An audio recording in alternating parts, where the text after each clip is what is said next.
Humans have always been creatures of impossibilities. We can fly through space, talk to people across the world, and destroy entire cities in the blink of an eye.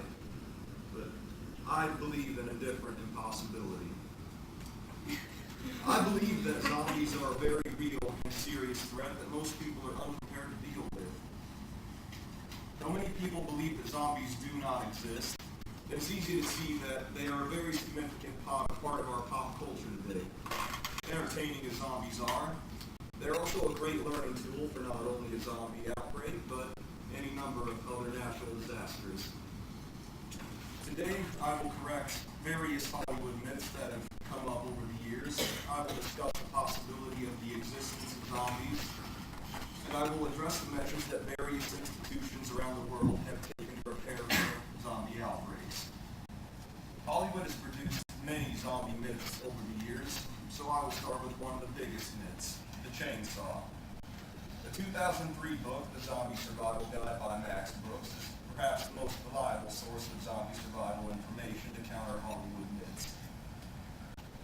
The chainsaw is probably the most iconic zombie-killing weapon of zombie culture in recent history. As can be seen in movies such as Dawn of the Dead and Dead Snow, and video games such as Dead Rising and Left 4 Dead. In reality, the chainsaw is among the worst weapons that anyone could use.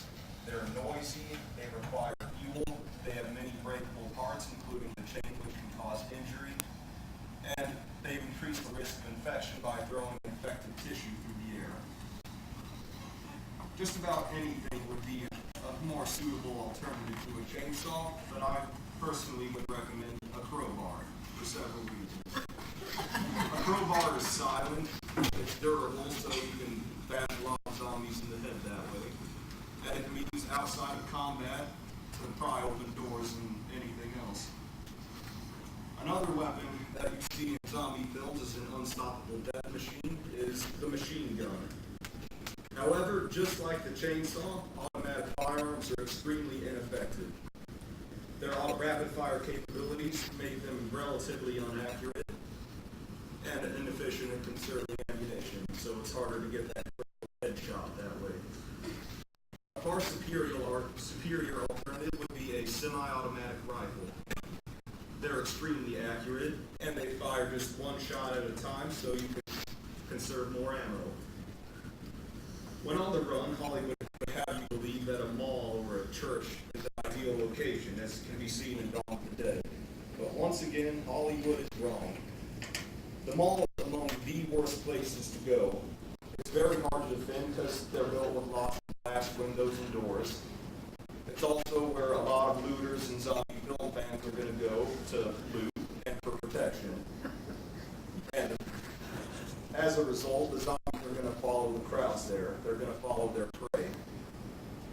While not as bad as a mall, a church is still far from ideal. Unlike a mall, churches are actually rather defensible and are often built like fortresses. However, they lack the food and other supplies necessary to withstand a sustained siege. As with the mall, churches are going to be crowded, but with those praying for salvation, which means the zombies are still going to follow the crowds there. When looking for shelter, a safer location would be a school. Schools are often built with hard windows and fairly strong doors. They have the supplies necessary to withstand siege for a pretty good time. And most importantly of all, not many people are going to think to go to a school, which means the zombies aren't going to have any reason to go there because the prey is going to be there. While not necessarily a Hollywood myth, there are several people out there that believe that dropping a nuclear bomb on the zombie horde is a great idea. But a 2010 article from Foreign Policy magazine begs to differ. Zombies cannot feel fear, which takes away the most useful trait of nuclear weapons right there. While the bombs would undoubtedly kill a massive number of zombies, those that survive the blast aren't going to be killed by the radiation, but they're still going to carry it on their bodies. If anything, this is going to make the remaining zombies even more dangerous because if they don't kill you, the radiation on their bodies very well could. Well, the most important thing you can take away from this information is that none of these ways of myths are guaranteed to kill you. The survival of the zombie apocalypse ultimately depends on you. You can use a chainsaw and go straight to the wall. You can survive. It's all on you. But I believe in work smarter, not harder. Today, there are many people that believe that zombies cannot exist, but there are still those that argue that they can exist. There are many arguments about the constructability of zombies, though at the moment they are mostly philosophical. A 2007 article in Philosophical Studies asks us to imagine a zombie world, one in which there are creatures molecule to molecule just like us, but they lack consciousness. Since this article comes from the point of view that all matter exists in two parts, it's very much possible to imagine the zombie world. More importantly, since there is no incoherence in the concept of a zombie world, then it must be that zombies are conceivable as well.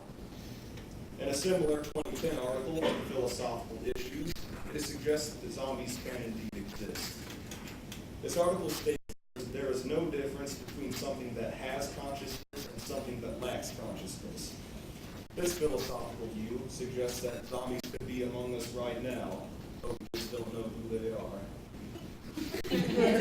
While both of these views on zombies are purely speculative, there are still several organizations around the world that are preparing for the worst.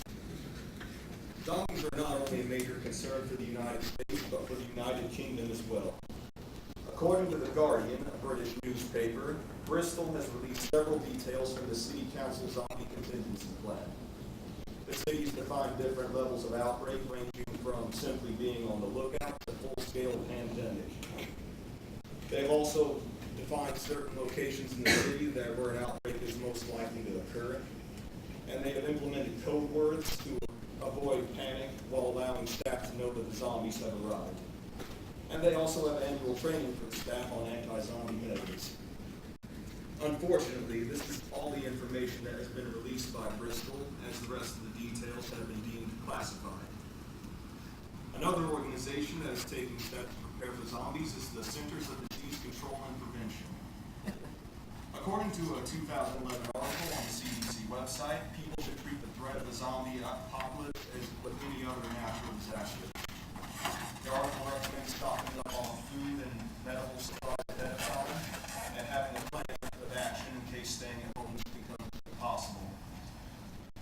While Bristol's plan may be largely classified, all that I have told you today is now unclassified, which makes zombies that much less of a threat to us all. Though it may still seem impossible to many of you, I believe that all of us are now much more prepared for a zombie outbreak.